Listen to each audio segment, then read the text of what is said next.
let's start off with this Nigeria. But before that, we have joining us Mr. Ambrose Igboke, a media consultant and chair of a Guild of Public Affairs Analysts of Nigeria, Enugu chapter. Joins us virtually, Dr. Igboke. Good morning. Welcome to the program. Good morning, Kayode. It's a full house today. It is a full house today. We have a full complement of the house. This Nigeria is where we're starting off from. This Nigeria leads, of course, with the charge from the Senate to General Christopher Musa, Nigeria's defense minister, saying no excuses for failure. Senate charges new defense minister. We can't fight terrorism with outdated tools, says Musa, as lawmakers grill, confirm him. It's a page to read. So this was in Bow and Go yesterday. 5 hours. They asked questions, went back and forth with General Christopher Musa. What do you make of this? Do you at least have some sort of confidence in the defense minister and what he will be able to bring to bear in the coming days, weeks, and months? For the first time in a while, the 10th Senate seemed to do their work properly. I didn't know. I always maintained that Nigerians are very capable. It's just that we choose not to do the right things. The era of bow down, just take a bow and go. I didn't know that the Senate could insist that they needed to do something right this time around. And the Senate president said that, oh, they don't have an answer to Trump yet, and you are telling somebody to bow and go. I said, oh, so the fear of Trump is the beginning of wisdom in Nigeria. It should not just stop at the CDS. We have seen where ministerial lists are sent to the Senate without attaching their portfolio. And then these people just come, take a bow, and go. Or they just throw banters and go. Because you don't even know the ministry that they are attached to. And so those are anomalies that should not be entertained. I think Nigeria should just insist, just like the way General Musa retired was grilled, every nominee from government should be grilled accordingly. And that the presidency should no more send lists of ministers or appointed without attaching their portfolio to them. And so this way, we could then sit down and grill people according to their portfolio so that we can know what they are bringing on the table. Not when you just send ministerial list and they just can come, take a bow, leave, and then they'll go back to the president and then there are lots positions to them, and some of them fail woefully. For the retired CDS, for him to be coming out from retirement, just 5 or 6 weeks after retirement, and he's called upon, that shows that he has something to offer. That also shows that Nigerians, the president, the commander-in-chief has high hopes, trust on him, and he shouldn't fail us. And then they shouldn't set him up to fail, because sometimes you are giving somebody position, you are just setting him up to fail. The war against insecurity, in tandem with the state of emergency declared on insecurity, should not be tied down to the bureaucracies of the Federal Civil Service, the Ministry of Defense, and the rest. For example, if there are tactical things to be, if there are weapons to be procured, there are things to be done. It should not be tied to moving from the Director of Finance to the Director of Admin to Permanent Secretary, signing signature, taking all the memos, taking weeks. No, we cannot run that way. So there should be a special war fund that the minister can have access to, and the service chiefs can have access to, and the CDS can have access to, so that these things can be procured without delay. And then that the logistics especially, because we have heard about allowances owed and all those things. These things bring down the morale of people in the battlefront. So we should not allow those things to happen. We should set up special emergency funds to tackle this special fight we're having. We should not tie it down to the bureaucracy of ministry. Otherwise, the minister will fail. Okay, I must also mention a very important point you made there. The work has been cut out for him, and it's always important to also help them see what the repercussion of not meeting those targets will be. I think it's important to always state it there. But just to mention on the front page as well, you see that story. Rivers Assembly endorses Tinubu for second term. Quite an interesting one there, but Yeah, that's the front page of this Nigeria. Yes. That's quite interesting. When I saw it on your channel yesterday, I started wondering what is the connection between a House of Assembly and endorsing the president, an incumbent president. And that shows that they are jobless. Because if you have a job to do for the people of Rivers State, you should concentrate on doing the job, passing laws that will create environment for democratic dividends for the people of Rivers. But because they're jobless, basically, and they don't have anything to do, you come sit in the chamber for hours and you say you're endorsing the president for second term.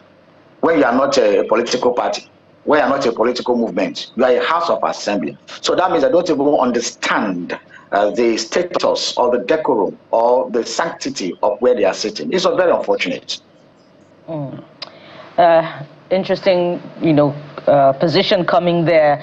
And I wonder what yours would be next to this one, which is still on the appointment of General Christopher Musa and his position, as far as his work would be concerned upon resumption. I'm heading to the Vanguard newspaper now, and he says no more negotiation, ransom, payment to terrorists ascribed to Defense Minister General Musa.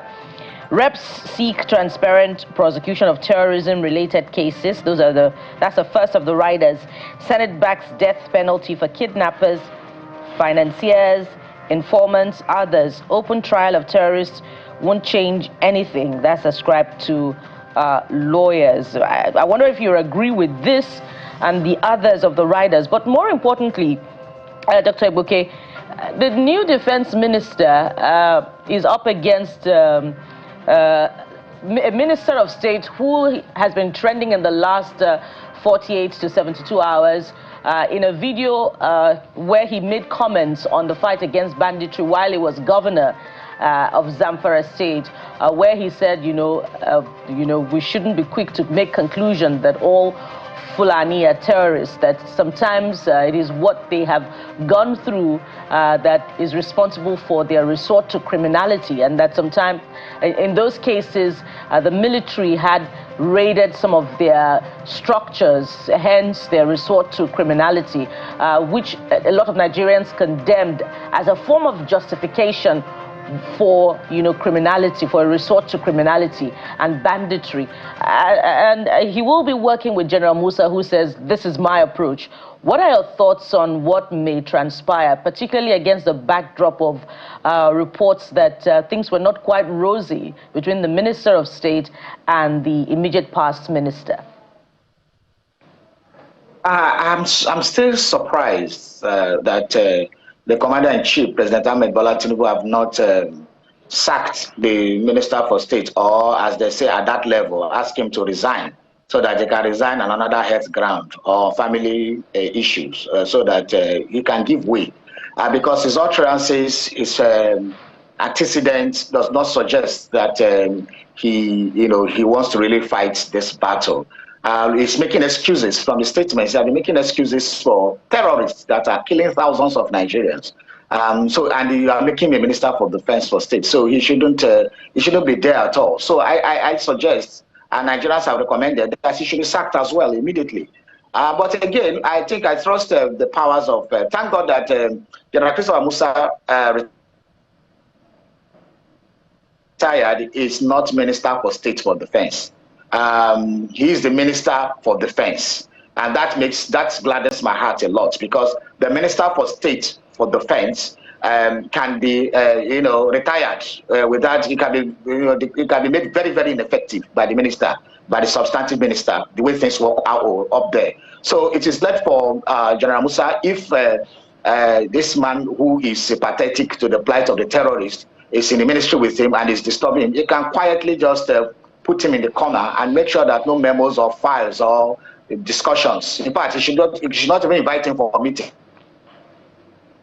It's tactical meetings and the rest, and deal directly with the permanent secretary and other directors and the armed forces. So I don't entertain fear at all.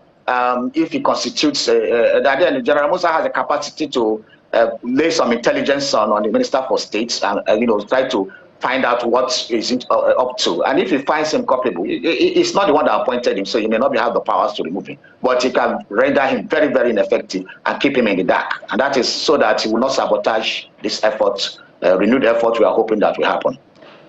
All right, let's get to the Guardian, Mr. Egboke. The Guardian leads. The reason why we're still on this is because, of course, it's a big conversation, the big story, given what we're facing as a country. Senate reps adopt hardline anti-terror measures. Back Musa. So if you follow the career of General Musa, he believes that these bandits are enemies of the state and not aggrieved citizens that should be negotiated with. So his stance is a lot of force to establish the strength of state, but perhaps there are people within the enclave or conclave of their establishment, what I mean is the military, who are conciliatory. How do you see him succeeding when there are two ideologies as to how to approach terrorism as far as this issue is concerned? I think the case is clear. When we had militants in the Niger Delta, the militants always, submitted that the problem was that there was underdevelopment in their place, there was oil spillage, and there were a lot of things happening that the monies that were generated from that place was not used. So for their protests, they were blowing up pipeline, kidnapping people. But because we knew their grievances, the government was able to reach out, and there was amnesty, negotiations, amnesty, and they dropped their arms. And today, the place is peaceful. But these terrorists, we find, they just go to villages, sack villages, murder people, sack communities, rape women, kill children brutally, and then take over territories. And then also said that they don't submit themselves to the authority of the federal government, that they want to create their own, they're hosting their own flags and the rest. So they have mentioned that they are terrorists, they are land grabbers, they are invaders, they have threatened the territorial integrity of Nigeria. Remember that by 2015 election, they had 17 local governments under their control. So these people are not agitators. They are not agitators. They are pure terrorists, and there are people who come into your country to take up your territorial boundaries and occupy your land. Therefore, what General Christopher Musa should do is that if there are those who are sympathetic to this cause, those people are aiding treason, and he knows what to do. Careful on the people who appoints as heads of troops, as heads of those who are in the field, that are leading tactical operations and the rest. If he finds people who are not, in tandem with his new responsibilities, then he should let the commander-in-chief know, and then maybe such people should either be fired or court-martialed or be rendered with, transferred to places where they don't have any iota of connection to the tactical operations that are going on in the field. In that way, you will minimize. You may not, be able to permanently obliterate those who may snitch on you, because even in America, the biggest army, we still have what we call deserters, those who are soft targets, who espionage and the rest. But in this case, it is not even those leaking from a lot of things are happening, and so he should be given the mandate. The commander-in-chief should allow him sanitize the system, because the problem is also whether they give him the freedom to act. That is also a problem. So the commander-in-chief should give him the freedom to act so that he can sanitize the system, and then we can face this war, up front, and then get it done with.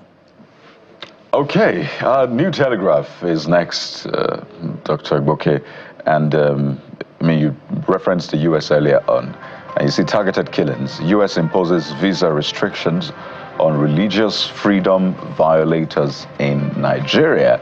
As Congress rejects Nigeria's position, security reforms, reps approve terrorism, courts place security on first-line charge to expedite action on state police. NEC approves 100 billion naira for security agencies, training institutions, rehabilitation. We can talk all day about security, what is being done, what is not being done, and we ought to actually, because for too long we have shied away from doing what is right. You see training institutions that are dilapidated, so you wonder what kind of officers you will get from those training institutions. You also look at our laws, and you see the kind of punitive actions for kidnapping, for crimes such as that, and you wonder, this is just like a pat on the wrist, right? But I want you to speak to how it seems the U.S. Congress is even on fire more than our own, lawmakers. You see visa restrictions, plans for that, and all of that, and they've held hearings time and again. So, I mean, do you think this is too much attention, or as some people have called it, divine intervention? When one U.S. citizen or one Israeli citizen is being killed, or 30 or whatever, you could see the retaliations are so devastating. But here in Nigeria, we don't value lives. We don't value the lives of citizens. We just allow citizens die as if they're commodities, Hundreds of thousands of citizens have died we are not even at war. Even those who are at war, like Sudan and Ukraine, I don't know whether they have this kind of numbers. But we are not at war, yet our citizens die en mass.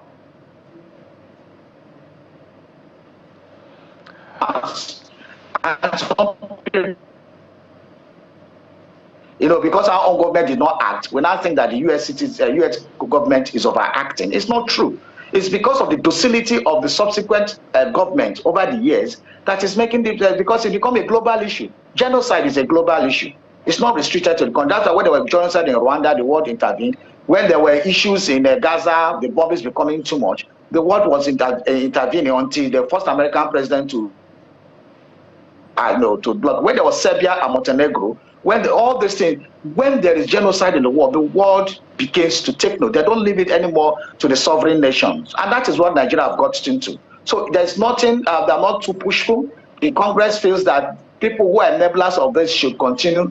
Meanwhile, there are reactions, from people all over saying visa restrictions are not enough. But I'm just thinking that these are intro formalities that they're going to introduce harsher and stiffer sanctions. But visa, they can go to anywhere. These guys they can go to Asia, Dubai, they can go to Saudi Arabia, they can go to Canada, they can go to the UK. So visa restriction is not enough for them.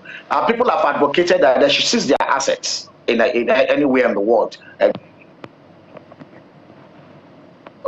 Those countries seize their money, seize their gold, seize their assets, and that one is one that would pinch them. But restricting visas is not enough.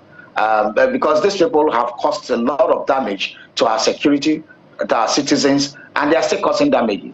So American Congress should go more, and they should talk with the Nigerian government to ensure that these people's assets are freezed out there and even inside the country. All right. One way or the other, this has to be solved once and for all, hopefully. Well, that's the front page of a New Telegraph for you, by the way, just to mention. Nigeria missing as Pope Leo reveals African countries to visit. To be fair, he had visited before he became Pope. So I don't know how this will be interpreted, but we have to thank you so much, Dr. Ambrose Igboke, media consultant and chairman, Guild of Public Affairs Analysts of Nigeria. Anyway, thank you for your time. Thank you very much. I appreciate it. All right, we'll take a moment now, and when we return, the northern governors have yet again okayed state police. The southern governors did the same some months ago. But what exactly is holding us back? But more importantly, what will be the cost of state police really? So we're going to break down the figures for you. An organization has done a very interesting breakdown of the cost of state police. So that's in a moment. Are you wondering if your state can afford it? We have to stay to find out. We'll be right back.